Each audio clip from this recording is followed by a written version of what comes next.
Halo semuanya, di sini saya akan membahas apa itu just in time atau JIT. Simak videonya. Definisi just in time. Menurut Madianto, just in time merupakan sebuah filosofi bisnis yang secara unik menganalisis bagaimana menurunkan waktu produksi yang ditetapkan pada proses manufaktur maupun proses non-manufaktur. Yang kedua, menurut Saputra, just in time diketahui menjadi filosofi memiliki fokus yang akan menghilangkan semua struktur pemborosan, yaitu kegiatan yang bukan memiliki nilai tambah, dan semakin mengoptimalkan kegiatan memiliki penambah nilai. Just in time tidak hanya teknik atau metode, itu adalah filosofi dan strategi manajemen. Just in time menyimpulkan bahwa kelebihan persediaan menjadi pemborosan, tetapi mengurangi persediaan juga tidak merupakan sasaran utama just in time. Yang ketiga, menurut Christian Ningrum, tekanan bahwa sasaran just in time merupakan upaya yang dapat mengoptimalkan produktivitas melalui cara menghilangkan beberapa kegiatan yang tidak memberikan nilai tambah pada produksi. Prinsip-prinsip penerapan just in time. Yang pertama, produksi berdasarkan permintaan pelanggan atau pull production. Yang kedua, pengurangan pemborosan atau waste reduction. Yang ketiga, peningkatan kualitas atau quality improvement. Yang keempat, pengurangan waktu setup atau setup time reduction. Yang kelima, hubungan baik dengan pemasok atau supplier relationship. Yang keenam, fleksibilitas tenaga kerja atau workforce flexibility. Yang ketujuh, manajemen visual atau visual management. Peran akuntansi dalam just in time. Yang pertama, pengendalian biaya produksi. Akuntansi membantu dalam memantau dan mengendalikan biaya produksi dengan menyediakan data real time mengenai biaya bahan baku, tenaga kerja, dan overhead. Informasi ini memungkinkan manajemen untuk mengidentifikasi area yang memerlukan efisiensi yang lebih lanjut. Yang kedua, penentuan harga pokok produksi yang akurat. Dengan sistem just in time, akuntansi memastikan bahwa biaya yang terkait dengan produksi dicatat secara tepat waktu dan akurat, sehingga perusahaan dapat menentukan harga pokok produksi yang sesuai dan kompetitif. Yang ketiga, pengurangan persediaan. Sistem just in time bertujuan untuk meminimalkan persediaan. Akuntansi berperan dalam mencatat dan melaporkan tingkat persediaan yang rendah, yang pada gilirannya mengurangi biaya penyimpanan atau resiko usang. Yang keempat, peningkatan efisiensi operasional. Dengan menyediakan laporan keuangan yang terperinci, akuntansi membantu manajemen dalam mengidentifikasi proses yang tidak efisien dan mengambil tindakan korektif untuk meningkatkan produktivitas. Yang kelima, pengukuran kinerja. Akuntansi menyediakan metrik kinerja yang penting seperti perputaran persediaan dan rasio biaya terhadap penjualan yang membantu dalam menilai efektivitas penerapan just in time. Dampak just in time pada laporan keuangan. Yang pertama yaitu pengurangan biaya persediaan. Dengan just in time, perusahaan meminimalkan jumlah persediaan yang disimpan, sehingga mengurangi biaya penyimpanan dan resiko usang. Hal ini tercermin dalam laporan keuangan sebagai penurunan biaya persediaan dan peningkatan efisiensi biaya produksi. Yang kedua, peningkatan efisiensi biaya produksi. Just in time mendorong proses produksi yang lebih efisien dengan menghilangkan pemborosan dan memastikan bahan baku tersedia tepat waktu sesuai kebutuhan produksi. Efisiensi ini dapat meningkatkan margin keuntungan yang dilaporkan dalam laporan laba rugi. Yang ketiga, perubahan dalam sistem informasi akuntansi.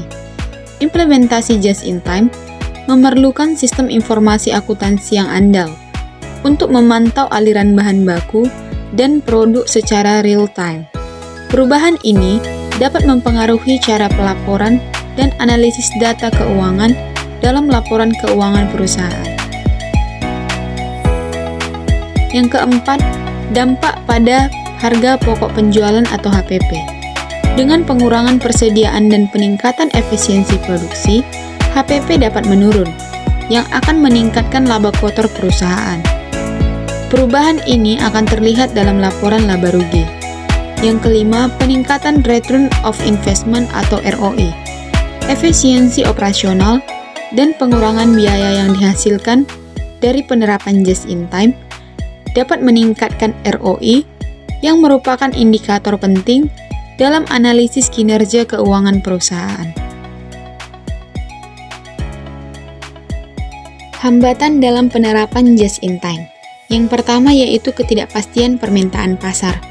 Perubahan mendadak dalam permintaan konsumen dapat menyebabkan kesulitan dalam memenuhi pesanan tepat waktu, karena just in time mengandalkan produksi sesuai permintaan aktual. Yang kedua, gangguan rantai pasokan.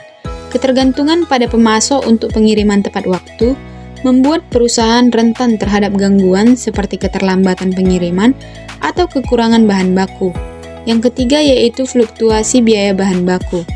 Kenaikan harga bahan baku yang tidak terduga dapat meningkatkan biaya produksi karena just in time tidak menyimpan persediaan untuk mengantisipasi lonjakan harga.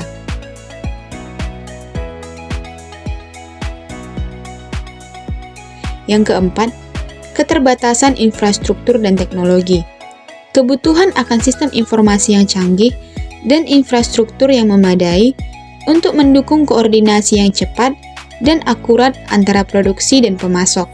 Yang kelima, keterbatasan sumber daya manusia. Kekurangan tenaga kerja terampil atau ketidakmampuan untuk melatih karyawan sesuai dengan kebutuhan just in time dapat menghambat implementasi yang efektif.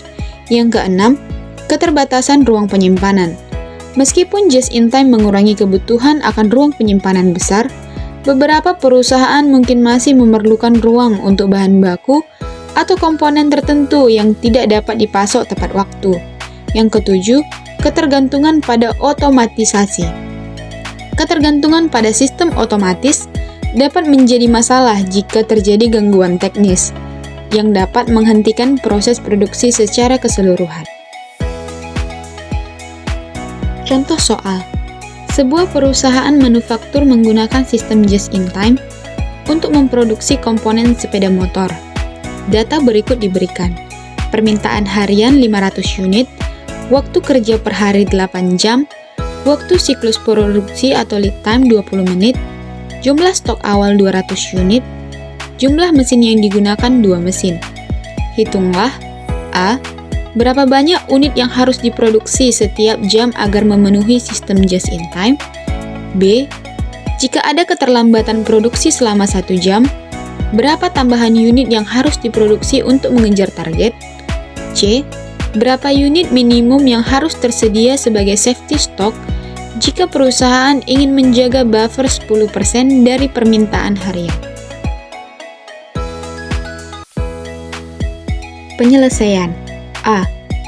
Mencari unit yang diproduksi per jam. Diketahui, permintaan harian 500 unit, waktu kerja per hari 8 jam, jadi unit per jam sama dengan 500 dibagi 8 sama dengan 62,5 unit, dibulatkan ke 63 unit per jam.